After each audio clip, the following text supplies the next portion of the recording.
बांग्लादेश में आरक्षण को लेकर शुरू हुआ बवाल आज प्रधानमंत्री शेख हसीना के इस्तीफे और फिर देश छोड़ने पर जाकर खत्म हुआ। सड़कों पर शुरू हुआ प्रदर्शन आखिरकार प्रधानमंत्री आवास तक पहुंच गया। शेख हसीना के देश छोड़ने की खबर के बाद प्रदर्शनकारी पीएम आवास में घुस गए और जमकर लूटपाट मचाई। इस बीच सेना प्रमुख ने देश में एक अंतरिम सरकार का भरोसा दिलाया, लेकिन प्रश्न ये है कि आखिर ये नौबत आई कैसे। एक रिपोर्ट के जरिए ये बताते हैं।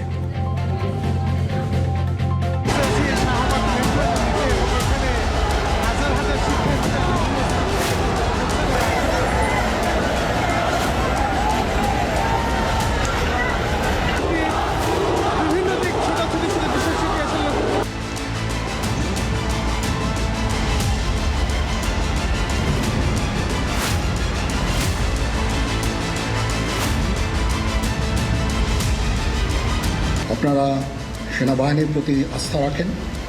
आर्मी चीफ जनरल वकारुज्जमा के इस ऐलान के साथ पड़ोसी मुल्क बांग्लादेश में तख्ता पलट हो गया।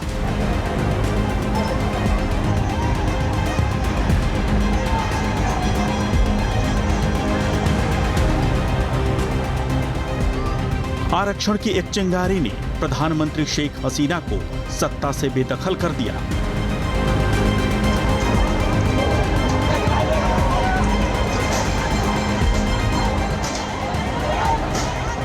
उपद्रव और हिंसा के बीच शेख हसीना ने इस्तीफा दिया और देश भी छोड़ दिया।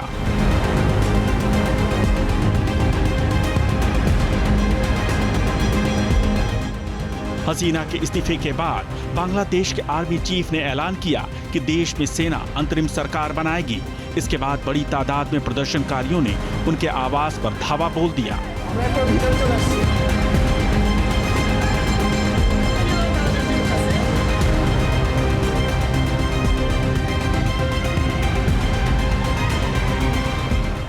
इससे पहले अपने कार्यकाल के दौरान शेख हसीना की सरकार बांग्लादेश की सीमा सुरक्षा बलों के हिंसक विद्रोह से भी बच चुकी थी। वो 3 बार विवादित आम चुनाव भी जीत चुकी हैं। मानवाधिकारों के उल्लंघन के आरोपों और विपक्षी दलों के कई बार व्यापक प्रदर्शनों का सामना भी कर चुकी थी। लेकिन देश भर में छात्रों के प्रदर्शन से शुरू हुआ यह मौजूदा संकट उनके राजनीतिक जीवन की सबसे मुश्किल और शायद सबसे अंतिम चुनौती साबित हुआ।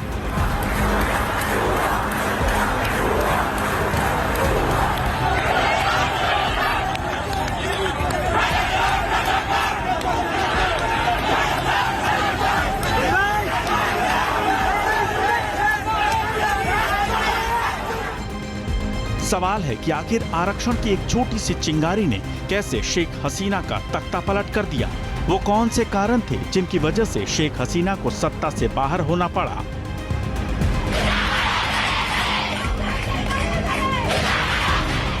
दरअसल इसकी पूरी पृष्ठभूमि लिखी गई आरक्षण के खिलाफ शुरू हुए छात्रों के प्रदर्शन से।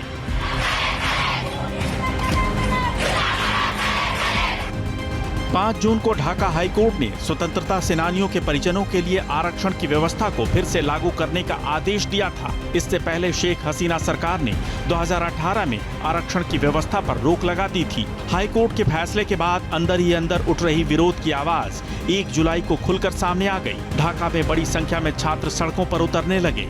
स्कूल, कॉलेज, यूनिवर्सिटी तक में सरकार के खिलाफ नारे लगने लगे।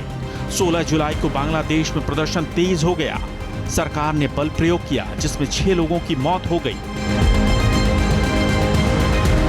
इसके बाद हिंसा और विकराल हो गई। जवाब में हसीना सरकार ने देश भर में स्कूलों और विश्वविद्यालयों को बंद कर दिया। इसके बाद प्रधानमंत्री शेख हसीना ने छात्रों से शांति की अपील भी की, लेकिन प्रदर्शनकारियों ने ढाका में कई सरकारी इमारतों के साथ साथ बांग्लादेश टेलीविजन के मुख्यालय में भी आग लगा दी और फिर इसके बाद हालात सरकार के नियंत्रण से बाहर होने लगे।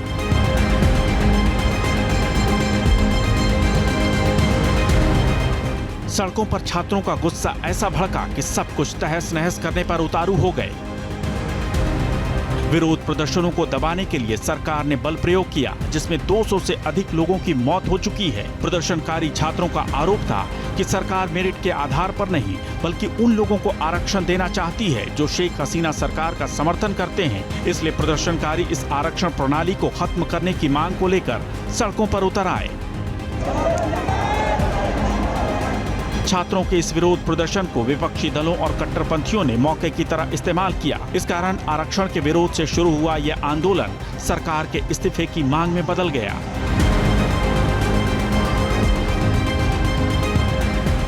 ढाका की सरजमी पर यह पीएम शेख हसीना की आखिरी तस्वीर है।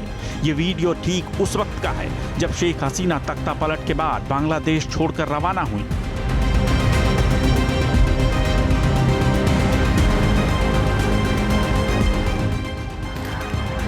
जानकार ये मान रहे हैं कि इस तख्ता पलट में बांग्लादेश की सेना और आर्मी चीफ वकारुज्जमा अहम किरदार हैं। दरअसल हालात बिगड़ता देख आर्मी चीफ वकारुज्जमा ने 5 अगस्त को शेख हसीना को 45 मिनट का अल्टीमेटम दिया था।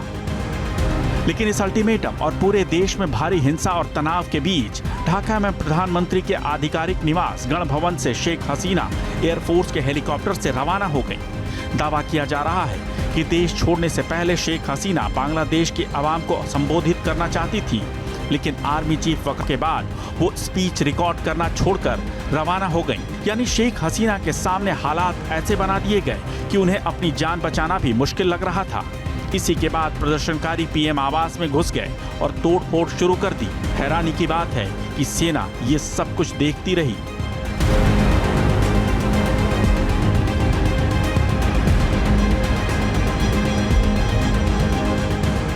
आरक्षण के खिलाफ बांग्लादेश में छात्रों के आंदोलन के दौरान नाहिद इस्लाम सबसे बड़ा चेहरा बनकर उभरा। नाहिद और उसके साथियों ने सरकार पर जुल्म के आरोप लगाए। इससे जनता में सरकार की छवि खराब हुई।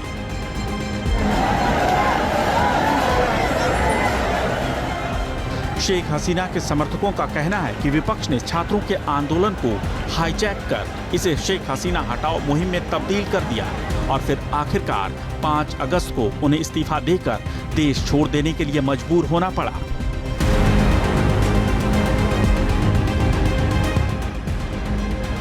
शेख हसीना की पार्टी और कट्टरपंथियों की अदावत पुरानी है। जब छात्र आंदोलन के जरिए बांग्लादेश में शेख हसीना के खिलाफ माहौल बना तो कट्टरपंथी ताकतों ने हिंसा के जरिए इसे आउट ऑफ कंट्रोल कर दिया। प्रदर्शनों की आड़ में अल्पसंख्यकों पर हमले शुरू हो गए। हालात इतने खराब हुए कि शेख हसीना को इस्तीफा देना पड़ा।